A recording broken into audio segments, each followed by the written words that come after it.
Thank you. So, yes, as was mentioned, I work for WorldFish. WorldFish is an international research organisation that has a fairly ambitious mission of reducing poverty and improving food security in developing countries.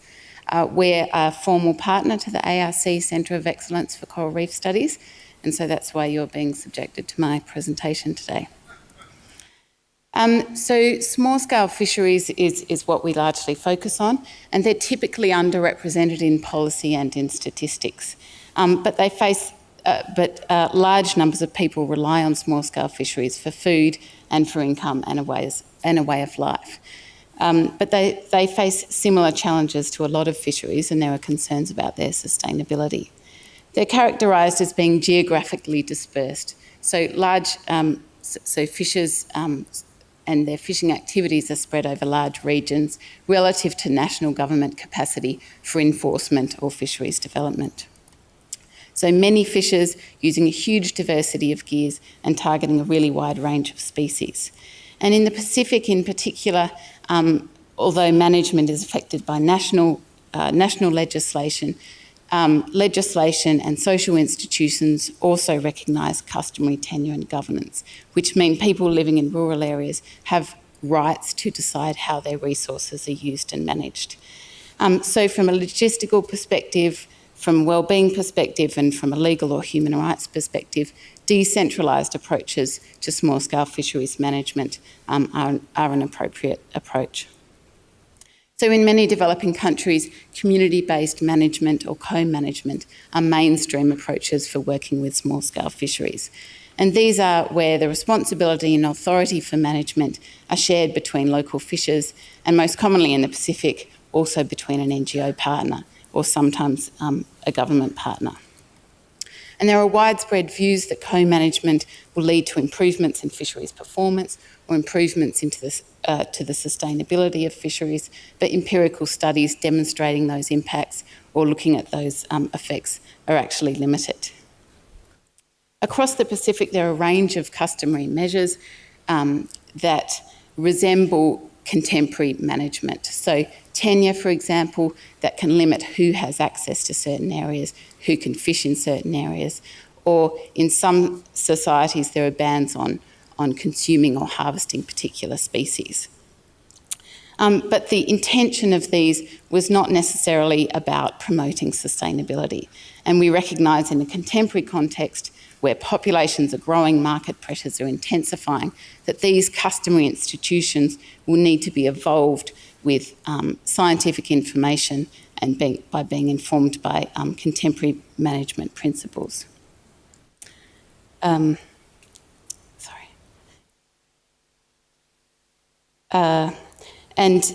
We, in a review and a survey of the tropical Pacific, we found that community-based, they're important foundations for community-based management. And we found across the tropical Pacific that community-based management was being pursued for a range of objectives. So firstly, for enhancing long-term sustainability of fisheries, for conserving biodiversity and ecosystems, for increasing harvesting efficiency, and for in some cases, for reinforcing local tenure claims. But similar to co-management globally, evidence exploring achievement towards these objectives was also limited. So you get a lot of reports that community-based management is proliferating across the Pacific. Here shown for Solomon Islands, where the green dots show reportedly active community-based resource management. But in fact, we have very little idea about what's proliferating. So what form does management actually take, and what outcomes for fisheries are actually being realised? So this is the focus of my research and what I want to present today. And here, focusing on Solomon Islands, where WorldFish has a particular interest. Solomon Islands is also a particular focus of the Australian aid dollar and is of interest from a conservation perspective because it sits within the Coral Triangle region of exceptionally high biodiversity.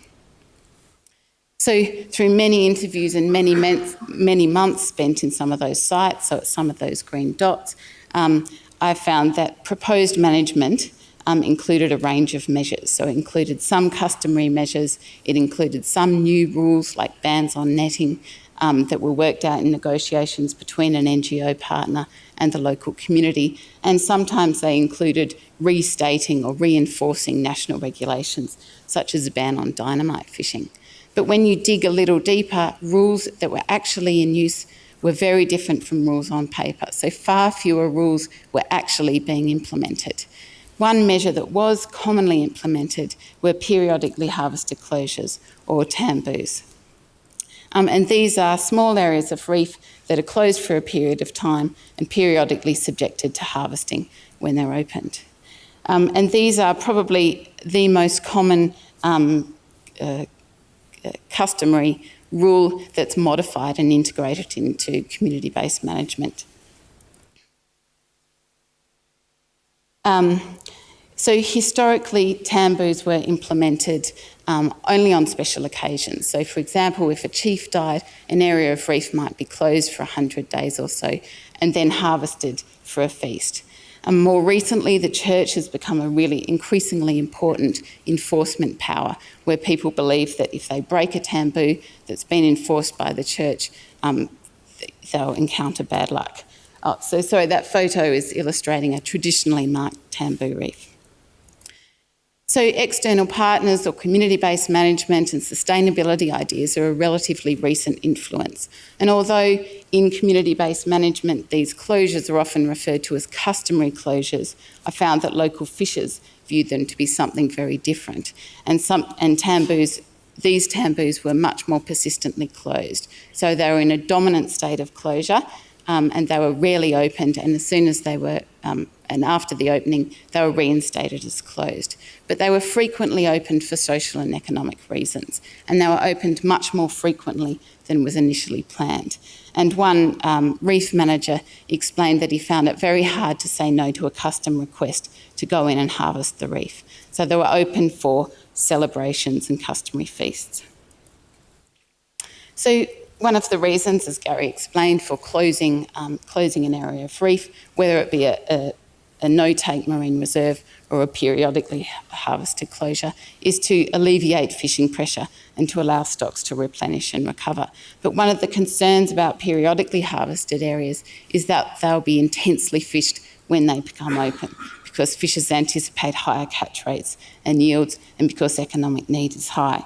And so I wanted to see if this was the case in 4 periodically harvested areas that I looked at.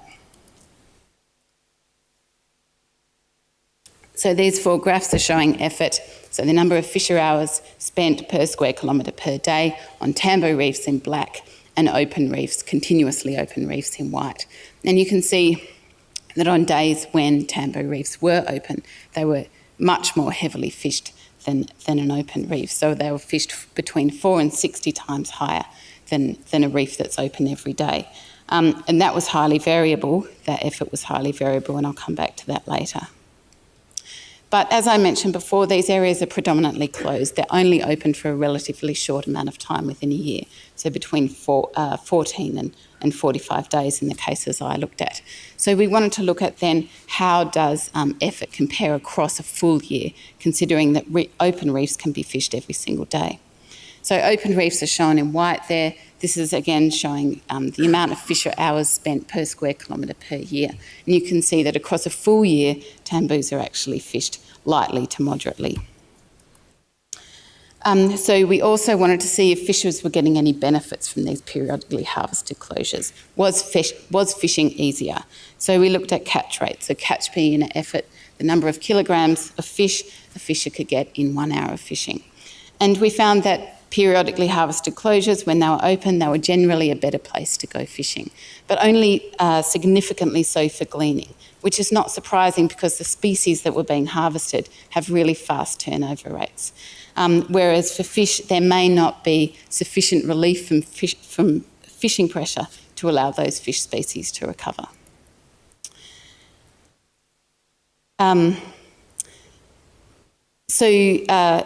Because there was intense fishing pressure, one of the concerns is that at the start of the closures, there was a lot of fishing effort on those areas. So they got a lot of attention. But towards the end of the opening period, there were a lot less fishers going there. And this reduction in fisher interest may indicate that this was no longer a really good place to go fishing. And fisher observations also supported that. A reef manager and a fisher said there was less left at the end of the month. After 2 weeks, fish were harder to shoot, not close up in lots like when it was first opened. Trochus, after 2 weeks of the opening, they were harder to find. And strom shells in the bottom left-hand corner there, after 2 weeks, we noticed they declined. And a fisherwoman, so someone who mainly does gleaning, said that fish were not reduced, but strom shells were reduced. So the tribe's women think that the opening is too long. So these problems of elevated fishing pressure and substantial depletion during openings are not the only concerns with periodically harvested areas. They're being used to manage multi-species fisheries, but any particular opening and closure cycle will not suit all species that are being targeted. Secondly, these areas are really small, much less than 1 square kilometre often, and the areas I looked at represented less than 5% of fished reefs. And thirdly, these are often being employed in isolation to other effective controls that manage resource use or other measures that will reduce the root cause of overexploitation. As Josh mentioned, the outcomes from community-based management or co-management can preferentially benefit or disadvantage certain sectors of society. And in these cases, I found that some people did benefit more than others. And the case is clearly illustrated with the story of Trochus, perhaps. So during a 1-month opening, the Trochus harvested in the first 2 days, so the best time to harvest Trochus, all those Trochus had to be given to a particular group of people within the community. So the general message is that community-based management or co-management can exacerbate existing inequalities. And this is really important for NGO partners and government partners who are working with communities to realise if they're pursuing objectives of equality or general improvements to wellbeing. So I think this interdisciplinary perspective perhaps shows that fisheries management and fisheries outcomes are very tightly tied to social and cultural contexts. Community-based management is both a necessary and appropriate approach for addressing small-scale fisheries concerns, but it's unlikely to secure fisheries benefits and improve fisher wellbeing without improvements to the community-based management model, increased coverage, so more communities implementing some form of management, and other strategies that address small-scale fisheries concerns and community development issues. And these 3 areas represent ongoing work of WorldFish in the Pacific.